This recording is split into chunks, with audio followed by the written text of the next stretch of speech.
If you're struggling to build your career as an artist, it might very well be that your branding is the one thing that's holding you back.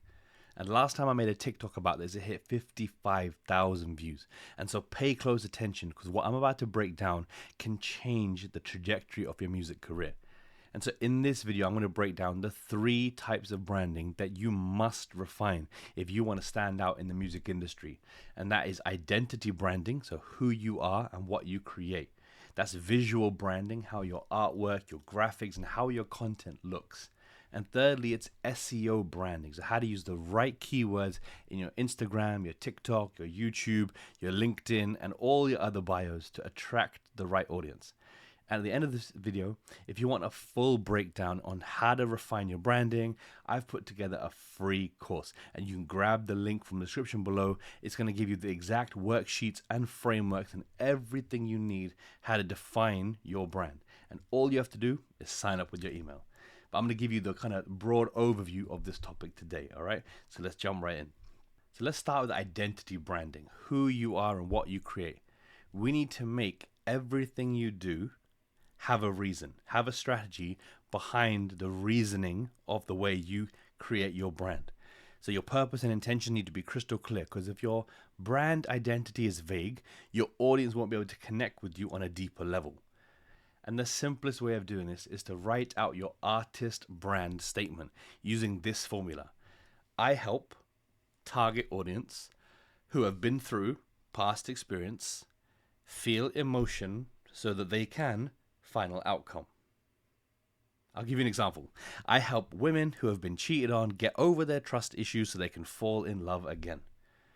Right? And so this might be for an R&B artist who's making a really deep, vulnerable project about their music. And what they want to do is help women who've been cheated on feel like they can fall in love with again. That doesn't mean to say that every single video you make has to be about the subject of cheating or the subject of heartbreak, but it creates the vibe. And so you're not just making R&B music, like you're creating a world where people can relate to your experience and feel understood and healed by your content. But now is the time to make a couple of decisions. Like number 1, is your content going to be educational or entertaining? And number 2, is your content going to be for other artists and singers, or is it going to be for the listeners? And this is the trap that so many of the artists that I work with fall into before they start working with me, is that because they love producing or because they love singing, they start making vocal tutorials or songwriting tips or production breakdowns. And that's great if you're selling a course, if you're selling coaching, if you have an agency, and that's your target audience. But actually teaching someone how to produce is not what the average listener wants to learn. And so instead what you could do is create emotional content for listeners. So what red flags to look out for when your partner is acting suspicious, if your song is about heartbreak and trust issues, or singing back the lyrics I wish I said after an argument. Like, these types of content will really plant the seed in someone's mind of this is entertaining even though it's sad. Like enjoyable content because they're going to feel something. It's going to help them want to discuss in the comments, help them want to share it to their social media. It's going to help them want to, follow you for more, so they're part of your journey. And it all comes from the figuring out your identity helped you shape the type of content you wanted to create. And once you really, really define this identity, you start to unlock repeatable content formats that make sense for your audience every time you drop. Whether that's on TikTok, on Reels, on Stories, on Photos, on Carousels, you're making it really easy. This is what I would sing back after an argument. And so you can change so many things in the inputs of that, but the output can always be different. And this is just the beginning of your identity branding. And so if you go to the link in the description below, there's a free course where I've packaged up the exact worksheet that I get my artist clients to do to figure out their artist brand statement and how to really lock in on these repeatable formats. No matter what genre you make, this is applicable to you. Now that you've aligned your identity branding, it's time to talk about visual branding and how your content looks. Because that's probably the very next challenge. Like, what should my brand look like? What should my content have as its style? And let's be real. When you look at a major label artist, you're going to start to feel jealous. You're going to look at what they have and you're like, why can't my content look like that? But the truth is they didn't do it alone. They have entire teams handling it. Creative directors and branding agencies and like graphic designers and really the whole team bringing that project together. And so when you're an independent artist, you have to start with a much more DIY version of that. And the easiest way is just to define one visual look that you're happy with and stick to it across all platforms. And then every 6 months or so, or every year or so, just make it 1% better. And like add a little tweak. Like personally, I've been through about 20 plus rebrands in the last 10 years. And every time I evolved, I got clearer on what I wanted my brand to feel like. And finally, I think I found something that feels right to me. And so the secret is visual branding is not about your ego. It's not about creating a brand to impress people. It's about creating a system that reflects who you are. And so that starts with the fonts. Like choose 1 or 2 fonts that appear in all of your graphics. So it doesn't feel completely random every time you use lyrics, every time you use an artwork title, every time you use something on your website. It's got to feel synonymous everywhere you go.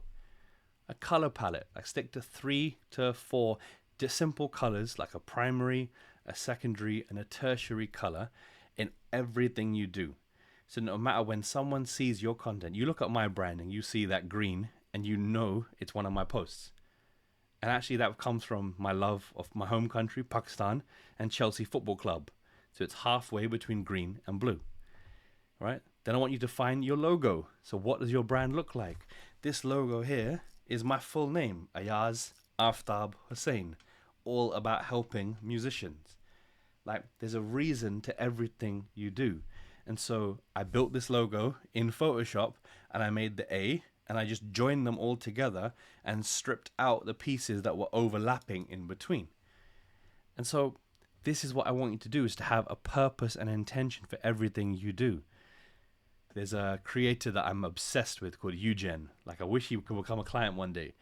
And look at his posts. They all look stunning because the thumbnail strategy has the exact text in the exact same place, in the exact same color, and he has himself on the top with a reaction, and he has some content on the bottom.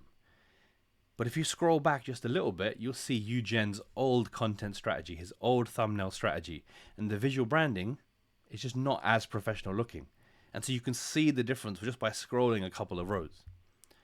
And so here is your challenge. I want you to go to Canva, and I want you to choose the fonts, colors, and backgrounds that feel true to you. I want you to make a brand kit for yourself. Even if you're not on Canva Pro, you can basically do this from memory.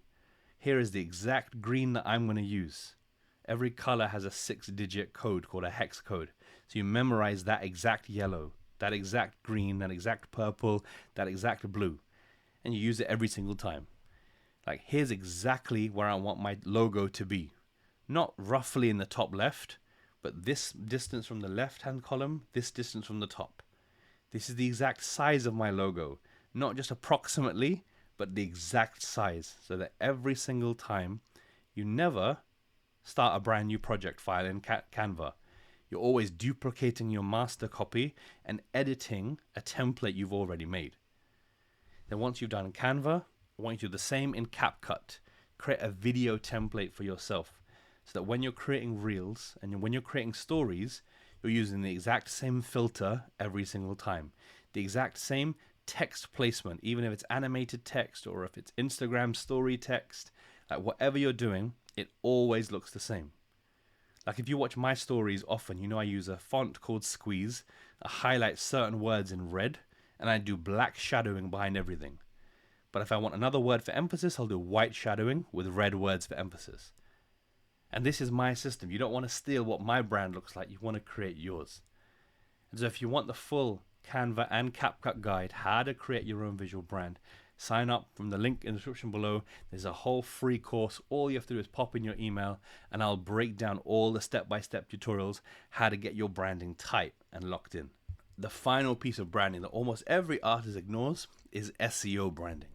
And you might think that your music speaks for itself and is good enough to be found by your perfect tribe, but social media algorithms don't know who you are until you tell them.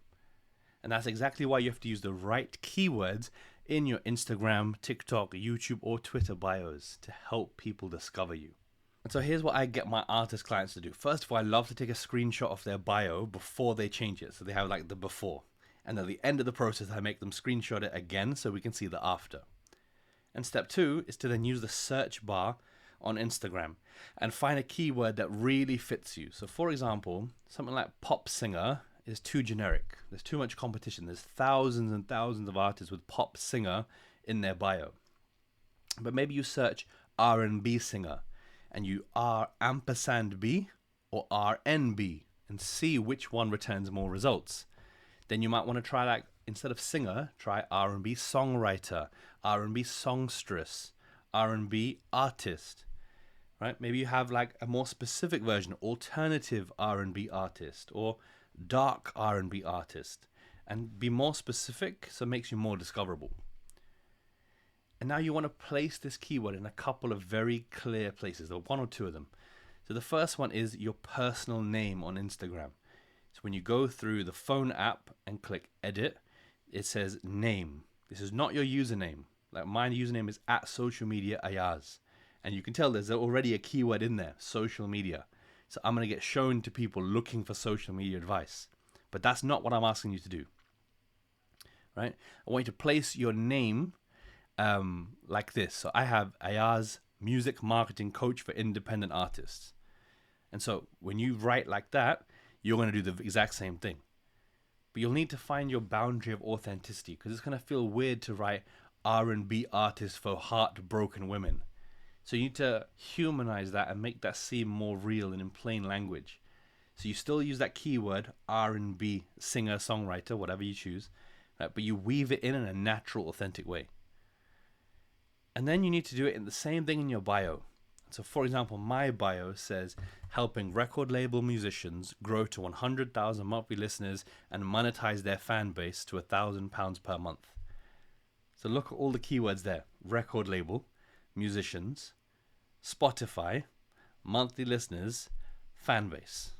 So I'm telling the algorithm exactly what I do, right? I'm not just saying music marketing coach, because that would be for who? But what do you do for them? What level? Are they beginners? Are they advanced? Are they label artists? So I make it very clear who I serve and how I serve them in plain, authentic language. I talk about this in a different module called Soulful Storytelling, which is about speaking from the heart.